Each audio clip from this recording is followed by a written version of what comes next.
Hi, this is Beautiful Black Butterfly, and today we're going to talk about unknown route. But first, I'm going to read Psalm chapter 142, verse 3, which said, "When my spirit grow faint within me, it is you who watch over my way."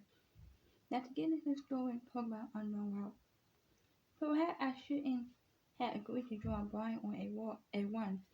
I was in a foreign country and I had no idea where or how far we would go.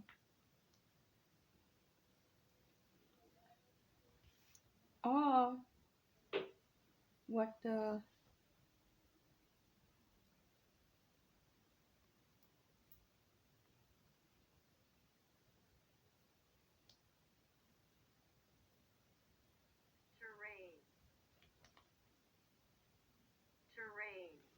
terrain would be like. He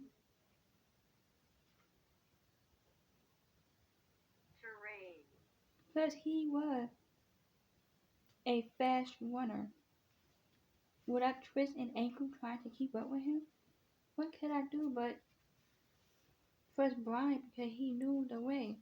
As we started, I got even more worried. The trail, the trail was rough, winding, winning, winning through a thick forest.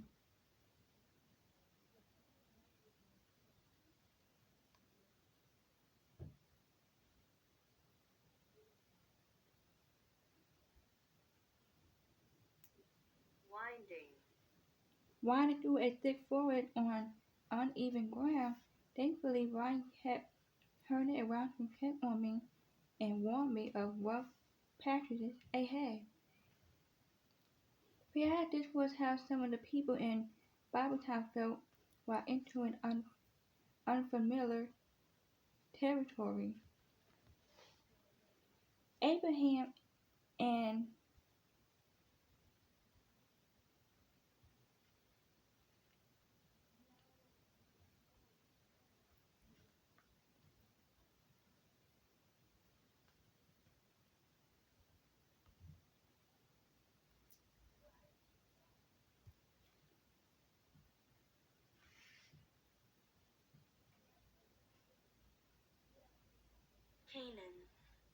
Abraham and Canaan, the Israelites in the wilderness, and Jesus' disciples on their mission to share the good news. They had no clue what the journey would be like, except that it would surely be tough.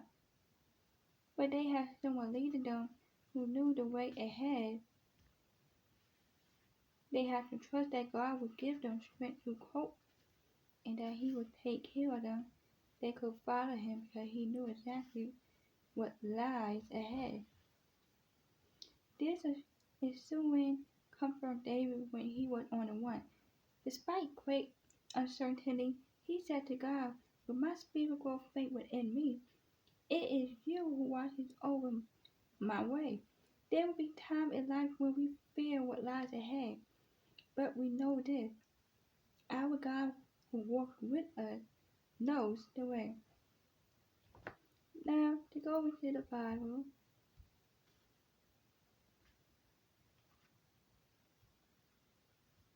Psalm 142, verse 3.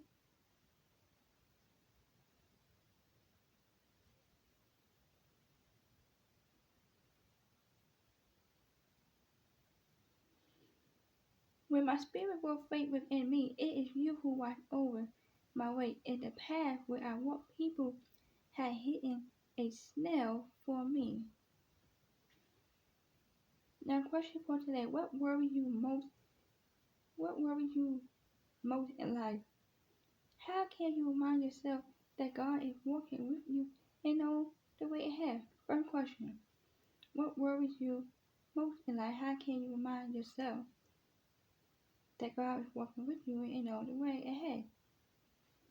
So, what worries you the most in life? I give you guys a minute.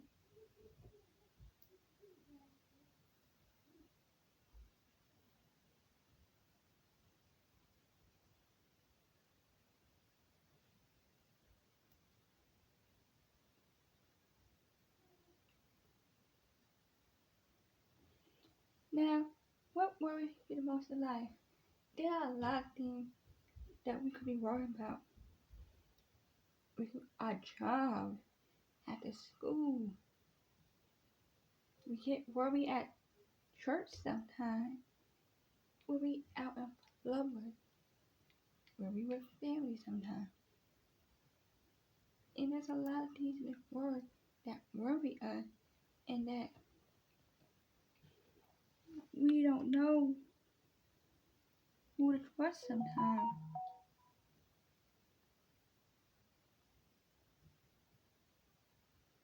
And it's hard,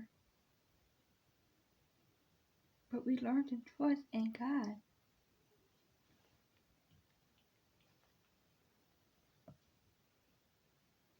And how can you remind yourself that God is working with you and know the way you have?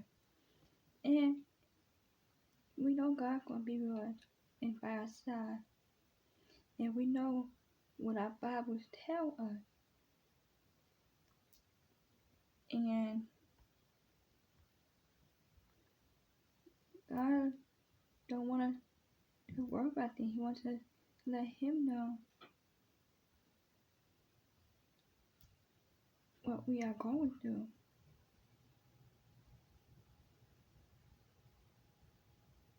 Just like in Matthew chapter 6, verse 27, it says, can any one of you, by worrying at a single hour, to your life? Matthew 6:34 says, therefore do not worry about tomorrow, for tomorrow will worry about itself. Each day has enough trouble of its own. So you can't worry about tomorrow because tomorrow isn't here. So you don't have to get all depressed or confused or start getting upset over something that's not even here. Worry about tomorrow because each day has enough trouble of its own. You still have to deal with what you're dealing with right now.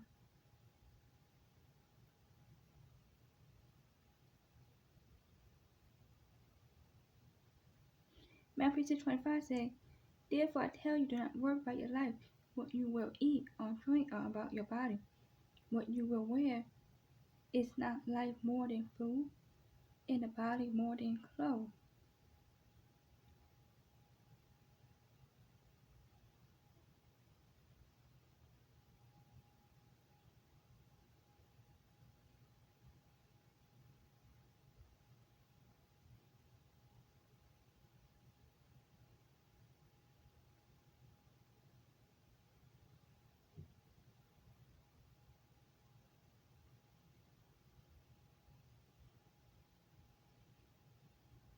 Matthew chapter 6, verse 28 says, and why do you worry about clothes? See how the flowers of the field grow? They do not labor or spin.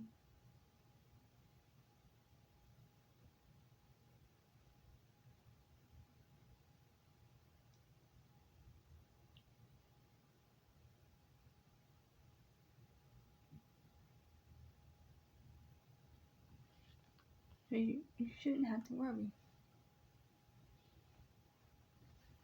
Therefore I say to you, do not worry about your life, what you will eat or what you will drink, not about your body, what you will put on. Is not life more than food, and the body more than clothes?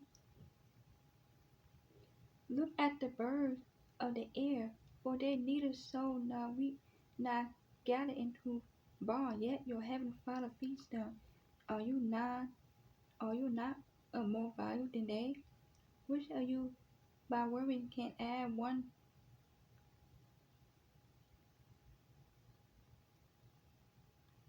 cubit to his stature? Matthew 6:45-27. That's the New King James Version.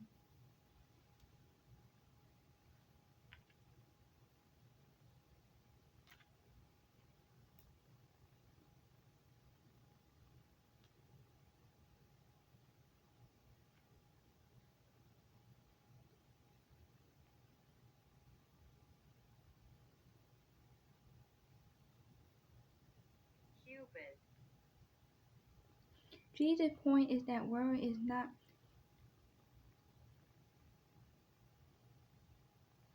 productive.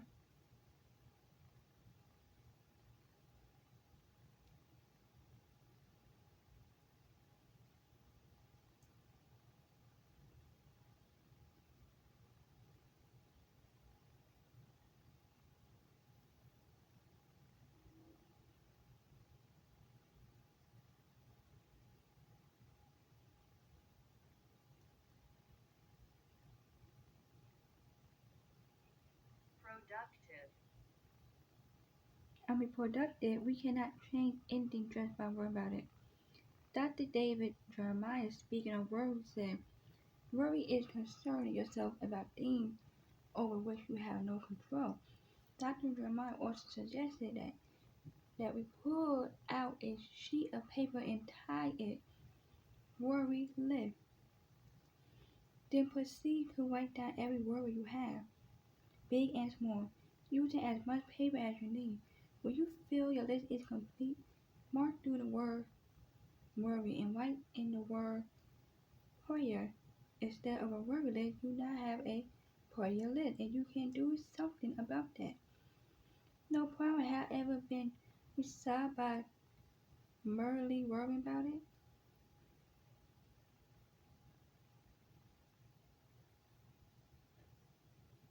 Worry left unchecked will turn into fear. Prayer, on the other hand, is a game changer, and is how we are instructed.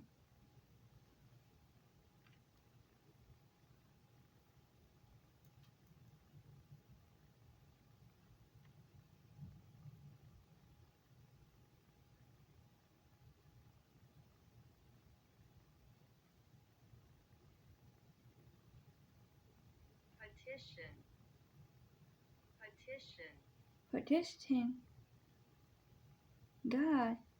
1 John 5:14, the New King James Version tells us, "Now this is the confidence that we have in Him, that if we ask anything according to His will, He hears us. Tell your concern to God and let Him deal with it. He has unlimited resource at His disposal." As you may recall,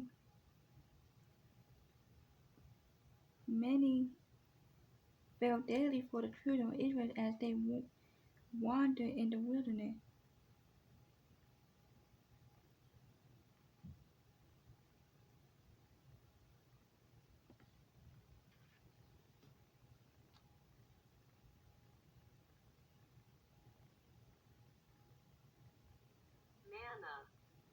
Manna fell daily for the children of Israel as they wandered in the wilderness. They were instructed to only collect enough food for that day. If they collected extra, by the next day it would rot, smell, and be infected with maggots. He provided for their needs daily, but not in excess. Is your refrigerator empty? Do you not have sufficient clothes to wear? And Jesus mentioned about not worrying. He is not saying that food, drink, and clothing are not important. He knows they are, but the point is that since your Heavenly Father provides for the birds daily, He will provide for you as well. Turn the time you will waste worrying about a problem into productive time with God. Protecting Him for your daily need. Do not worry. Your Heavenly Father loves you and desires to meet your needs. And you can even say this prayer: "Dear Heavenly Father, forgive me for all the time I have wasted on worrying about things I should have taken to you. Help me to never forget you are my provider." 1 John 5:14 says that if we ask anything according to your will, you hear us. Thank you for hearing my petition. In Jesus' name, amen. Matthew 6, verse 25-27 tells us, "Therefore come for the the New Living Version, come from the New International Version, and it said, "Therefore I tell you, do not worry about your life, what you will eat or drink, or about your body, what you will wear. Is not life more than food, and the body more than clothes? Look at the birds of the air, they do not sow or reap or store away in barns, and yet your heavenly Father feeds them. Are you not much more valuable than they? Can any one of you, by worry, add a single hour to your life?" 1 John 5:14 says, "This is the confidence we have in approaching God, that if we ask anything according to His will, He hears us." So just remember, you guys, there's nothing you should have to worry about. Put all your trust and worry on Him. And you can even say this prayer: "Father, even though I don't know what may happen next, you do. I know you will take care of me and guide my steps." Cast all your worry onto God and let Him know. Or write it down on a piece of paper that after you want all your worry, cross worry out and add pray. And don't forget, God loves you. I hope you guys for the rest of your day. I hope you guys had a good hope your weekend go great. Today's Friday. For the rest of your day, your night, in the evening, and afternoon. Now talk to you guys later. Talk to you later. See you later. Oh yeah, and don't forget to comment down below, like, share, and subscribe to my video for all over, so we can say as many lives as we can and help in suicide and get the number down. I love you guys. You guys enjoy the rest of your day. I love you. See you later. Talk to you later. Bye.